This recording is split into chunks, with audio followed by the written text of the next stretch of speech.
तो इसलिए कहा श्रुति शिरः पक्षः, विचार लक्ष्य थोड़ो है, विचार एक साधन है। बोले महाराज इस विचार में फिर क्या सावधानी रखें, कैसे ये सिद्ध होवे? तो वाक्य बोलते हैं, दुस्तर्कात् सुविरम्यताम्। दुस्तर्क से, तो दुस्तर्क में रमो नहीं। सुविरम्यताम माने रम्यताम, रमणम, रमणम कुरु, मजा लो। विरम्यताम तो विगतः रमणम, उसमें रस मत लो भैया। कई बार वाद विवाद में, डिबेट में, है ना, एक कुछ लोगों को मजा आता है तो आए, लेकिन दुस्तर्क में ना आवे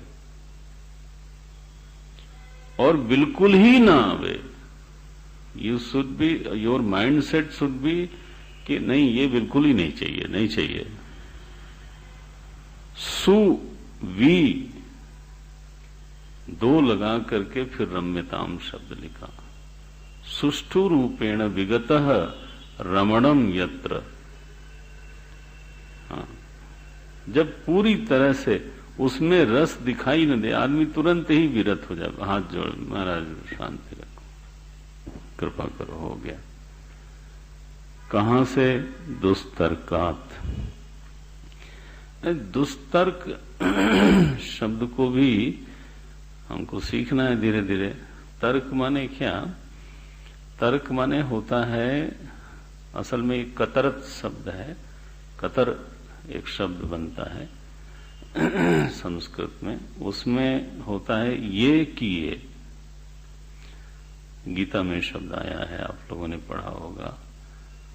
तो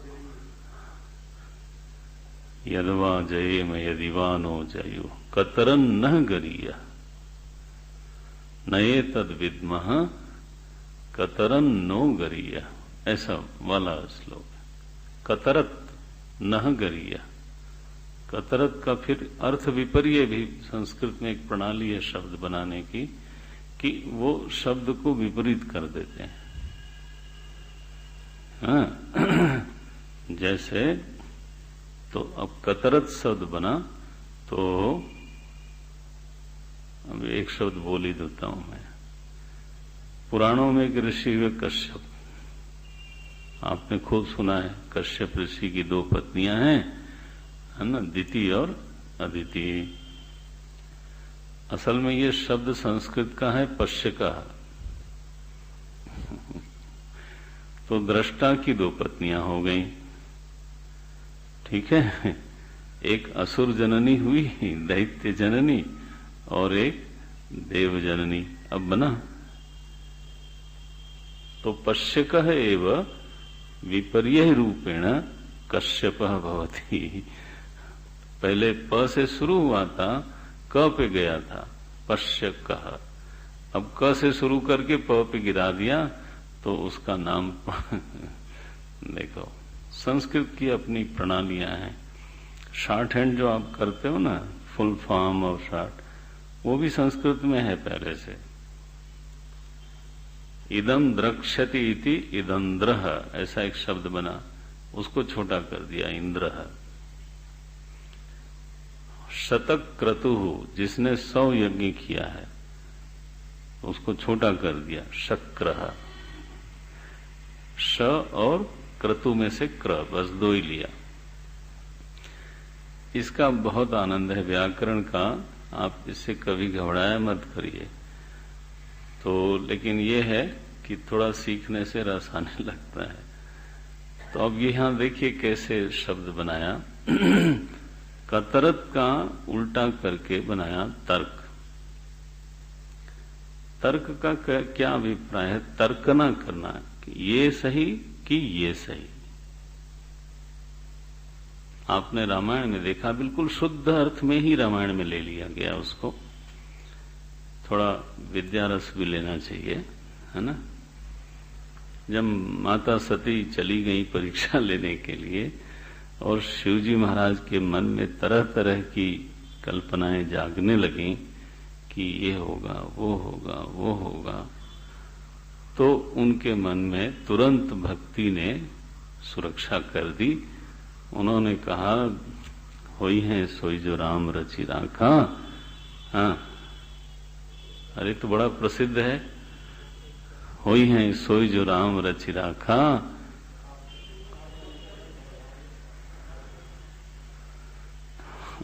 को करी तर्क बढ़ा वही शाखा। आया ना शब्द, वहां तर्क का अर्थ क्या है? तर्कना। इतने सारे विकल्प क्यों खोलना है? जो होगा सो होगा। ये देखो, अब तर्कना तो जरूरी है। तर्क करने से जब कई चीजें सामने होती हैं, ये कि ये, तो फिर अब उसमें फिर निर्णय होना चाहिए। एक निश्चय हो गए कि ये, तो निश्चय हो गया, फैसला हो गया, तो उसको बोलते हैं न्याय। अब देखो, हमारे दर्शन का न्याय नाम है न्याय। हमारे यहाँ एक दर्शन है, उसका नाम है न्याय। असल में वो तर्क का सबसे सुंदर शिक्षण करता है। उसको तर्क शास्त्र भी कहते हैं और न्याय शास्त्र भी कहते हैं। ध्यान रखना कि सारे ही दर्शन जो भारत के दर्शन हैं, वो सभी न्याय के द्वारा अनुग्रहित हैं। न्याय माने फैसला। जब वाद होवे, है ना, जब विकल्प हो, ये कि ये, तो फिर वाद होना चाहिए। और वाद की फिर एक प्रक्रिया होनी चाहिए, उसकी एक शैली हो। कैसी शैली हो? जो फैसले तक आपको पहुंचा दे।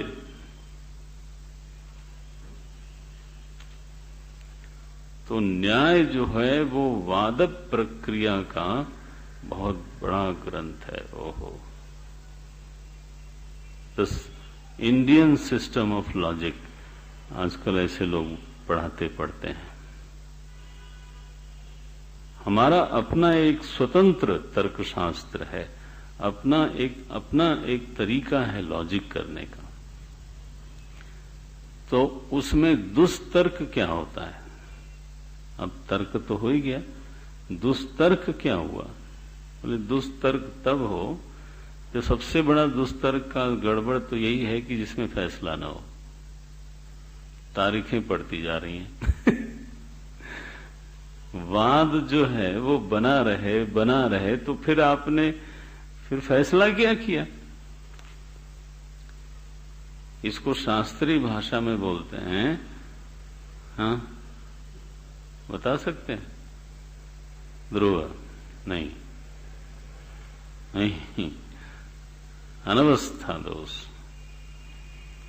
अनवस्था को दोष क्यों कहा गया? क्योंकि फैसला ही नहीं किया आपने, अवस्थान नहीं हुआ कहीं।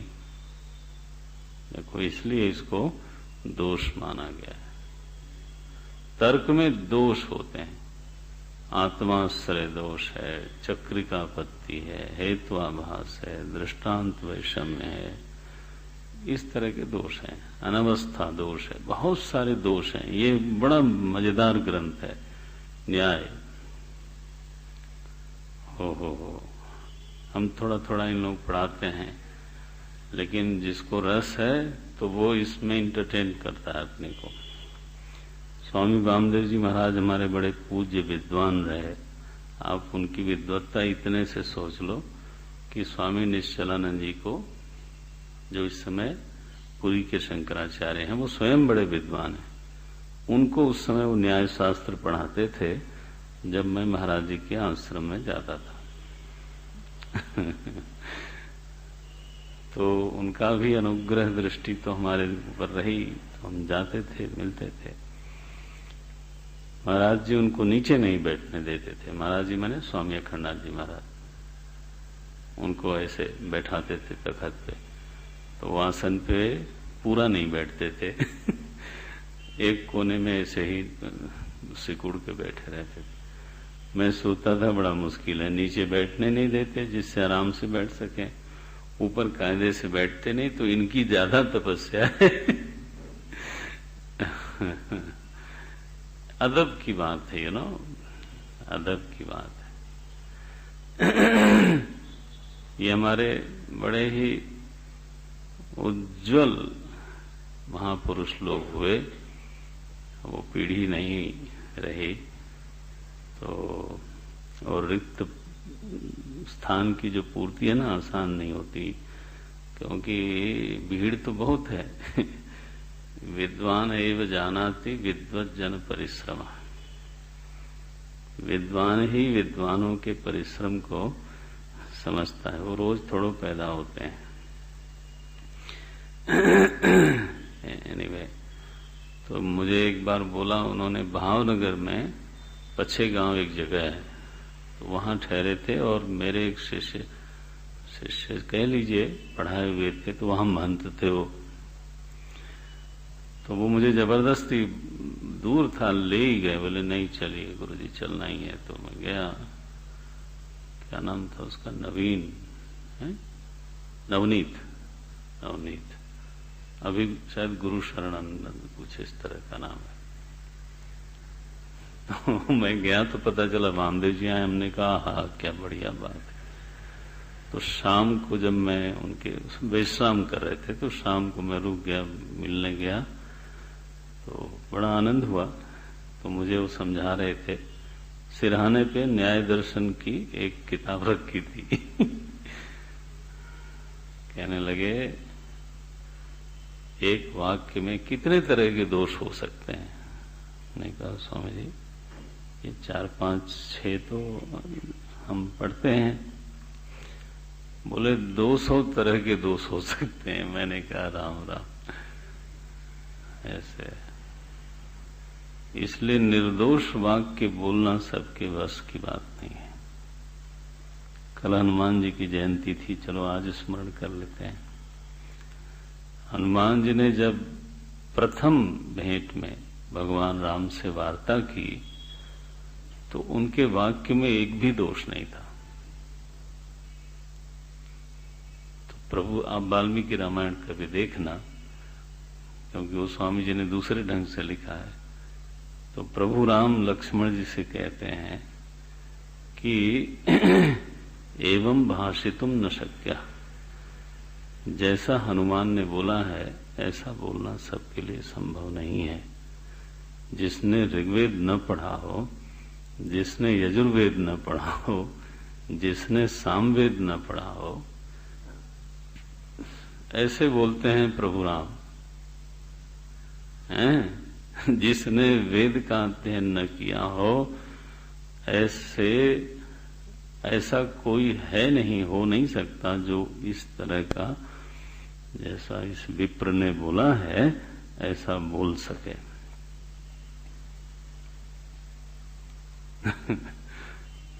हम लोग क्या बोलते हैं, ज्ञानी नाम अग्रगण्यम, ऐसे ही ज्ञानी नाम अग्रगण्यम, ऐसे ही। तो प्रभु राम प्रशंसा कर उठे कि ये जो ब्राह्मण देवता, ब्राह्मण वेश में गए थे, बोले ये जो ब्राह्मण देवता बोल रहे हैं ये तो निर्दोष वाक्य बोल रहे हैं। तो पढ़ के बड़ी गुदगुदी होती है मन में कि देखो क्या बात है। हनुमान जी का इसे वैशिष्ट्य है। तो वाद में दोष न हो, दोष होने पर दुष्तर्क हो गया। सबसे बड़ा दोष तो मैं यही मानता हूं कि उसमें फैसला न हुआ, न्याय न हुआ, तर्क न रह गई। भाई शुरुआत इसलिए की थी कि ये किए और आखिरी तक वो कुछ तय नहीं हुआ कि ये किए, तो फिर इतनी लंबा जो जूझां चलती रही उसका मतलब क्या है?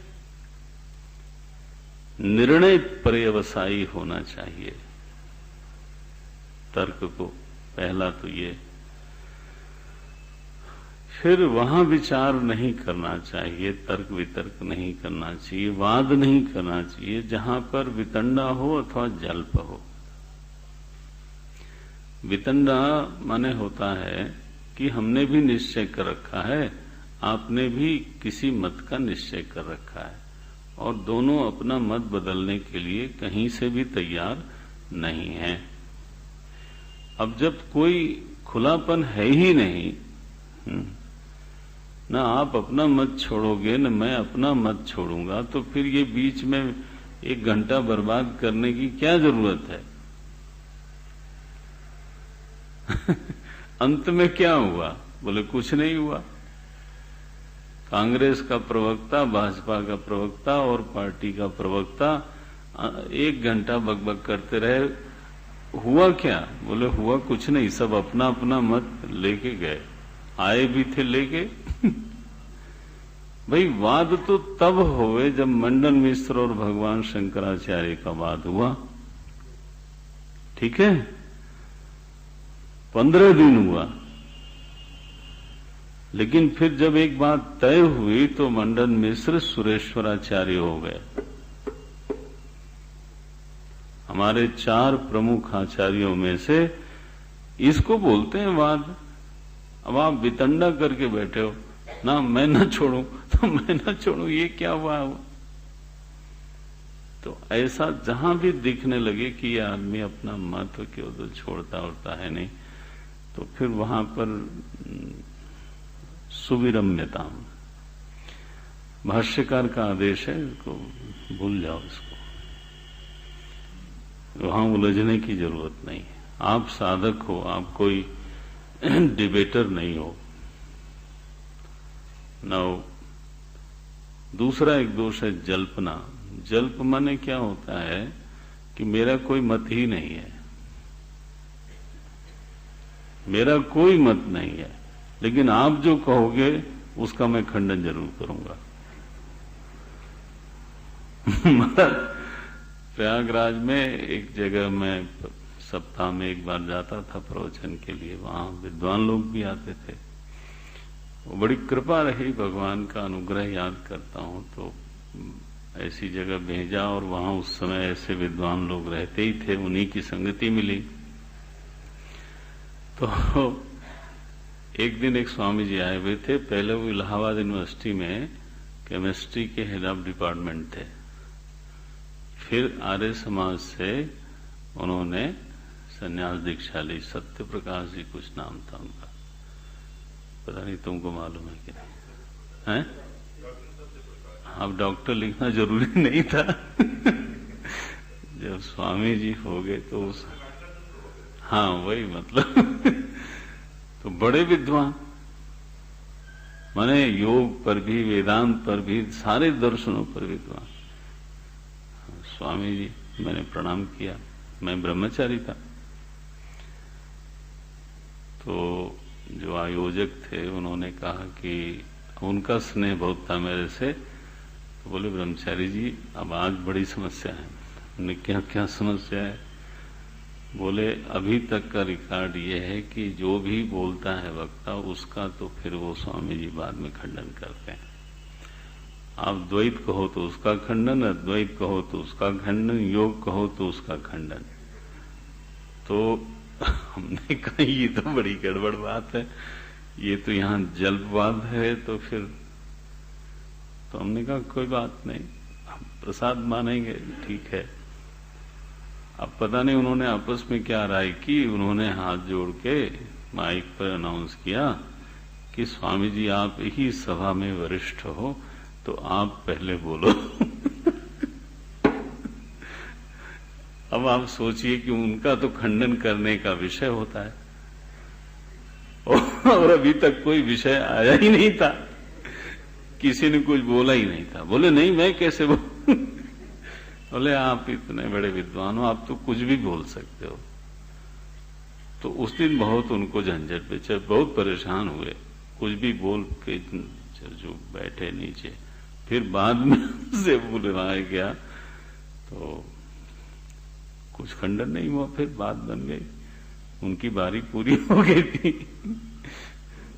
तो ये जब इस तरह का कहीं पर ये प्रकरण हो, दो लोग चर्चा कर रहे हों और उनका मत यही है कि आपका मत गलत सिद्ध करना है, तो फिर ऐसी जगह बिल्कुल नहीं उलझना चाहिए। निषेध है सुविरम्यता, वितंडा से बच जाना चाहिए, जल्प से बचना चाहिए और जो फैसला नहीं होने वाली बात है ऐसा तर्क छोड़ना चाहिए, फिर दूसरे ढंग से विचार करना चाहिए। ऐसा तर्क छोड़ना चाहिए जिसमें कोई अनवस्था हो, चक्रिकापत्ति हो, आत्माश्रय हो, हेतुआभास हो, दृष्टांत वैषम्य, ये सब थोड़ा टेक्निकल नाम है, और चालाकी से कुछ और ही सिद्ध हो जाए। सत्यस्पर्शी तर्क न हो करके सत्य विरोधी है ना तर्क हो गए, बोले नहीं करो। उसकी जांच कैसे हो कि ये सत्य विरोधी है? बोले तर्क से वेदांत वाक्यों की परिपुष्टि हुई कि नहीं। वेदांत का साधक तर्क में प्रवण होना चाहिए, तीक्ष्ण तर्क की सामर्थ्य हो, लेकिन श्रुति मतः तर्कोनुसंधीयता, ध्यान रखना, यहां तर्क का निषेध बिल्कुल हो ही नहीं सकता, नहीं तो विचार ही नहीं होगा। दुष्तर्क का निषेध है, लेकिन अगला वाक्य देखना, श्रुति मतः तर्कः अनुसंधीयताम, श्रुति मत को परिपुष्ट करने वाले तर्क अवश्य करो, ये मनन का हिस्सा है। ये तो आपकी साधना है, तर्क करना आपकी साधना है। ओहो, निर्णय तक पहुंचो, न्याय करो, फैसला करो। क्या फैसला होगा? अहम ब्रह्म इति, यही फैसला होगा, क्योंकि वेदांत वाक्यों का तो यह निर्णय है। अयम आत्मा ब्रह्म तत् त्वमसि प्रज्ञानम ब्रह्म अहम ब्रह्म अस्मि। यह जो तत्व है जिसको हम अहम कह रहे हैं, ये निर्विशेष होकर के ब्रह्म है, साक्षात ब्रह्म है।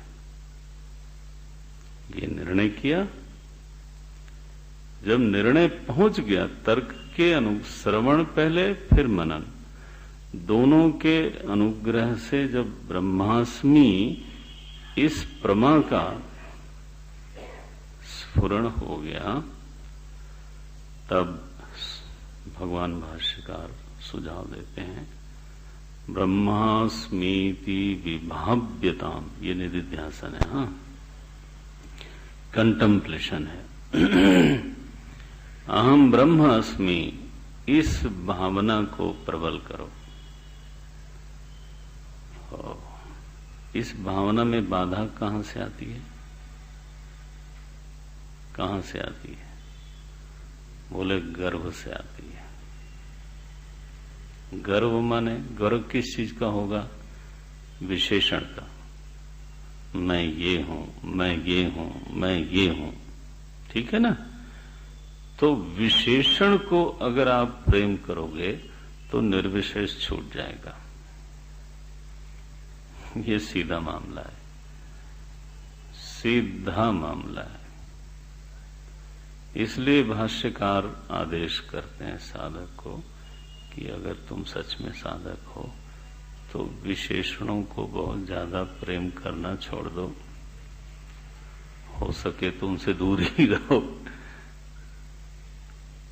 दिन दिन अहह अहह, है ना, रोज रोज ये जो विशेषणों से बड़ा प्यार रहता है, आदमी अपने को विशेषण लगा के ही पहचानता है और अपनी पहचान करवाता है, तो बोले जरा इसको छोड़ दो तुम। अहह अहह गर्वः त्यज्यताम नहीं कहा, परित्यज्यताम। एक्सट्रीम तक ले जाओ, भीतर उसको काटी डालोगी। कहां मैं निर्विशेष यार, आकाश में नीलिमा की तरह दिख रही है चीज। नीलिमा जो है नहीं, वो आकाश का विशेषण बनी हुई है। और लोग गाना गाते हैं नीले गगन के तले। अरे काहे का नीले गगन, गगन में कोई रंग ही नहीं है। तो जैसे ये झूठ मूठ का गाना है, वैसे ही महाराज जो अहम निर्विशेष है, उसमें मैं अवसर था या हूं, जो भी कहना हो, वो विशेषण तो लग ही गया। तो अगर जानबूझ करके, माने जानते हैं कि आकाश में कोई रंग नहीं है, फिर नीला बोलो, कोई बात नहीं, चलो। लेकिन साधन काल में तो बोलने की भी बहुत ठीक नहीं है। पहले तो ये दृढ़ करना है कि कोई नीला पीला नहीं है। अहम में मनुष्य भाव भी ना आवे, ये भी तो एक विशेषण है।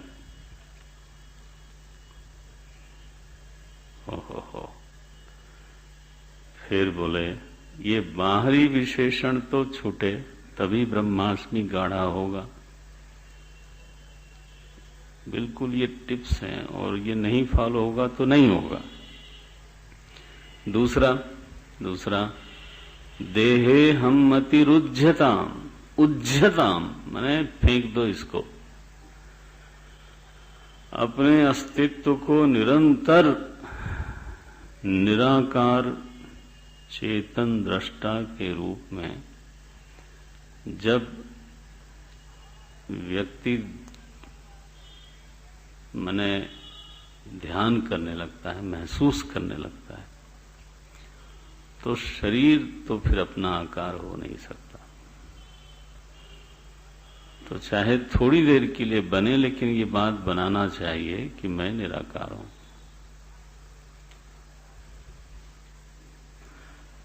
अपनी निराकारता का जितना अच्छा अभ्यास होगा, उतना देह भाव कटेगा, क्योंकि आकार तो देह में ही है।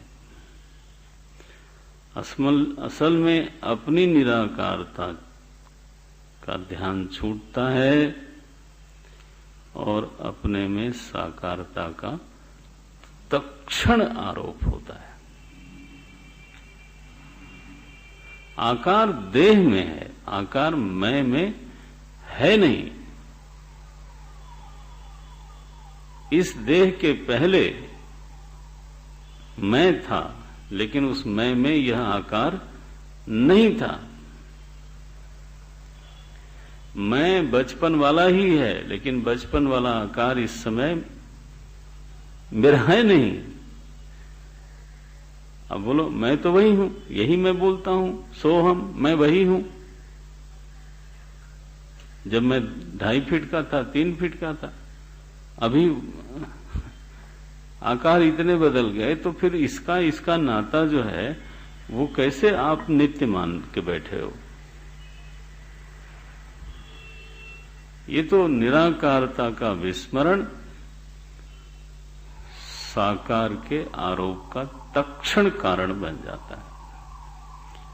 तो इसको ध्याओ, इसको बनाओ, कोशिश करो। देहे अहम मति उज्झताम, ये गहरी साधना है। माने ऊपर वालों से ये गहरी साधना है। मनन, फिर विभाव्य ब्रह्मास्मि की भावना बढ़ाना, और उस भावना में बाधक 2 चीजें हैं, देह भाव और गर्व। गर्व विशेषणों को लेकर के है, और देह भाव में ये मनुष्य आदि आकार इत्यादि का आरोप हो जाता है। उज्झताम,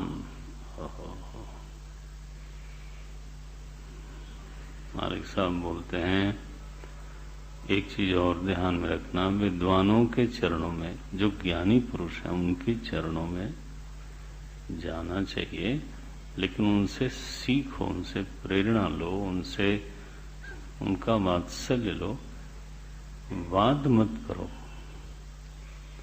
ऐसे लोगों से वाद करने से वो तो विराम कर लेंगे, क्योंकि वो तो जल्प और वितंडा में फंसना नहीं है उनको, और हम रह जाएंगे वंचित, है ना। इसलिए लिखा, बुद्ध जने ही वादः परित्यज्यताम्। बुद्धजनों के सामने वाद विवाद में फंसना नहीं, कभी नहीं करना चाहिए। एक तो बेअदबी है, वो अशिष्ट आचरण है। उनके सामने अपनी जानकारी बताने की इतनी आपको उतावली क्यों है? वो जो आप जानते हो वो उनके किसी काम का नहीं है।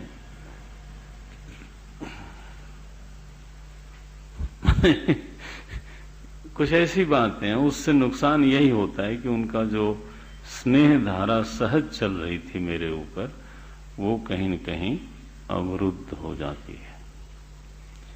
तो उसका जो अवरोधक बन रहा हूं, मैं खुद ही बन रहा हूं। मैं दुनिया भर की जानकारी बताने की कोशिश कर रहा हूं और वो बेचारे चुप हो जाते हैं। बोले ठीक है, बताओ भाई, तुमने काफी पढ़ाई लिखाई करी है, 4-5 अखबार पढ़ के आए हो, बोलो।